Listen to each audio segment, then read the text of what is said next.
দেখেন আলু পটলের তরকারি রান্না কমপ্লিট। আমি গরম মশলা বাটায় যে দিয়ে দিচ্ছি, দেখতে পাচ্ছেন। তো আপনাদের একটু দেখানোর জন্য আবার ভিডিওটা অন করলাম। দেখেন আমার রান্না কেমন হয়েছে, একটু ঝোল ঝোল মাখা মাখা। আর আমি এখন এর সাথে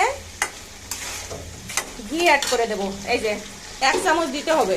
এই যে আমার রান্নার প্রসেসিং আছে মেন ঘি। ঘি ছাড়া কোনো নিরামিষ রান্না ভালো হয় না।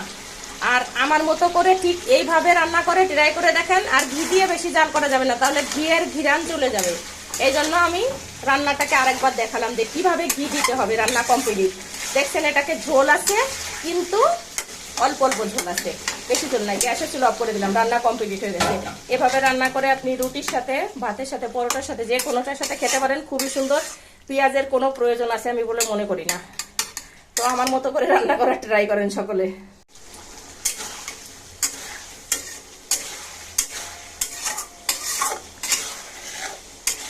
অনেকদিন আমি কোনো রান্নাবাড়ির ভিডিও বানাই না।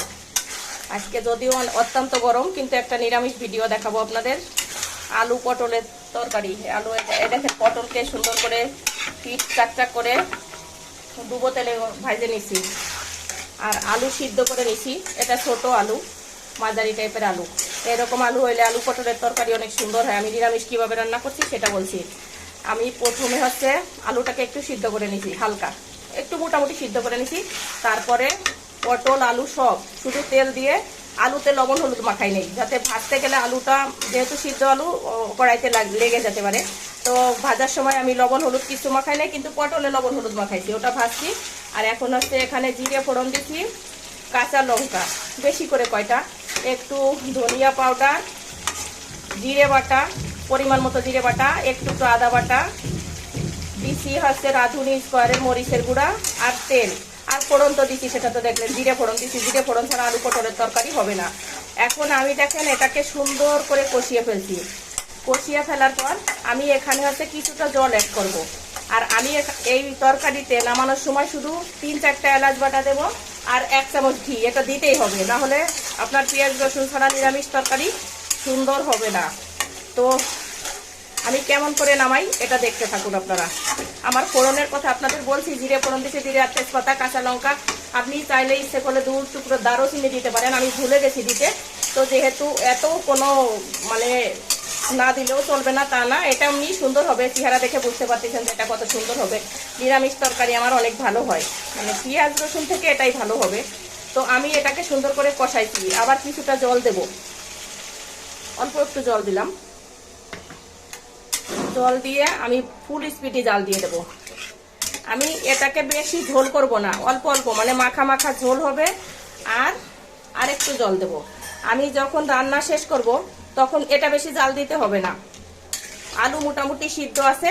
এই দেখেন আলু সিদ্ধ আছে কেমন, আপনাদের দেখাই। এই দেখেন আলুর মধ্যে ঢুকে যাচ্ছে খুন্তি। হ্যাঁ, আলু সিদ্ধ আছে। এখন এটা যেই পানিটা ভালো করে ফুটে আসবে, আমি পটল কড়া দিয়ে দেবো। পটল কড়া দিয়ে দিলে ভালো করে জাল উঠলে আমি এখানে 1 চামচ ঘি আর গরম মশলা বাটা অ্যাড করে দেব। আর যদি একটু মুখে দিয়ে দেখবো, যদি মনে হয় একটু মিষ্টি লাগবে, 1 চিমটি চিনি দেবো। তার বাদে এর সাথে কোনো মশলা অ্যাড করলাম না, মানে পেঁয়াজ রসুন বাদে টোটালি শুধু মরিচ আর মশলা দিয়ে রান্না করলাম। রান্নাটা হোক দেখাবো আরেকবার। আমার রান্নাটা 2 মিনিট 50 সেকেন্ড হচ্ছে আমি ভিডিও করতেছি। দেখেন আমার প্রসেসিং সম্পূর্ণ কমপ্লিট, কিন্তু রান্নাটাকে আমি আগে প্রসেস করে নিচ্ছি। প্রসেস বলতে তরকারি কাটতে একটু সময় লাগছে, আলু সুন্দর করে ছুলছি, তারপরে এটাকে কাটছি, সিদ্ধ করছি, ওটা করে নিছি। করে নেওয়ার পর আমি যখন প্রসেসিং শুরু করব সেটা আপনাদের দেখাচ্ছি। এই দেখেন আমি পটল দিয়ে দিলাম। আমার ফ্রাই প্যানে অনেকটা তেল আছে, আমি পরে ঢাকনা দিয়ে ঢেকে দেবো। একটু ঢেকে দেবো মাত্র 2 থেকে 3 মিনিট, যাতে আমার ওই তেলটা ঝরে যায়। আর দেখেন আমার বেশি ঝোল নাই এখানে, একদম আমি বেশি ঝোল রাখবো না। আমি এখন জালটাকে একটু কমাই দেবো, যেহেতু আমার পটল পুরো ভাজা আছে, এখানে এত জাল দেওয়ার কোনো দরকার পড়ে না। আমি ফ্রাই কড়াই দিয়ে এখন ঢেকে দিয়ে জাল একটু কমিয়ে একটু আঁচে রাখবো। তারপরে আমি গরম মশলাটা বেটে নিয়ে, মানে 3টা এলাচ বাটা দেবো আর 1 চামচ ঘি দেবো, দিয়ে আমি তরকারিটাকে নামাই ফেলবো। এভাবে আমার মতো করে খেয়ে দেখবেন, রুটির সাথে, ভাতের সাথে অনেক সুন্দর লাগে। লুচির সাথে, পরোটার সাথে, রুটির সাথে আলু পটলের দোলমা বা আলু পটলের তরকারি বা রসা যাই বলেন না কেন, খুবই সুন্দর হয়। পেঁয়াজ রসুন ছাড়া এভাবে রান্না করে দেখবেন যে কত স্বাদ হয় খেতে। কিন্তু 1 চামচ ঘি আর গরম মশলা এখানে অ্যাড করতেই হবে, দিতেই হবে। আর 1 চিমটি চিনি দিতে পারেন।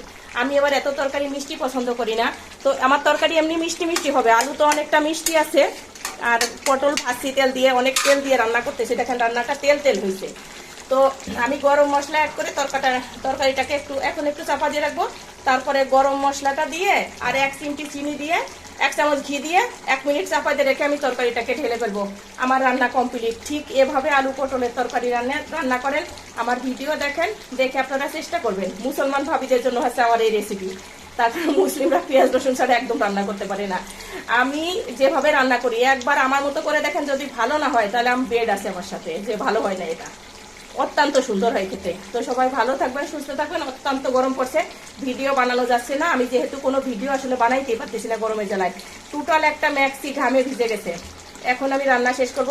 আমার ভাত হয়ে গেছে, ডাল হবে, মুসুরির ডাল হবে, আমের টক রান্না করব। তো এখনকার মতো রাখছি। ভালো থাকেন, সুস্থ থাকেন, আমার চ্যানেলের পাশে থাকেন।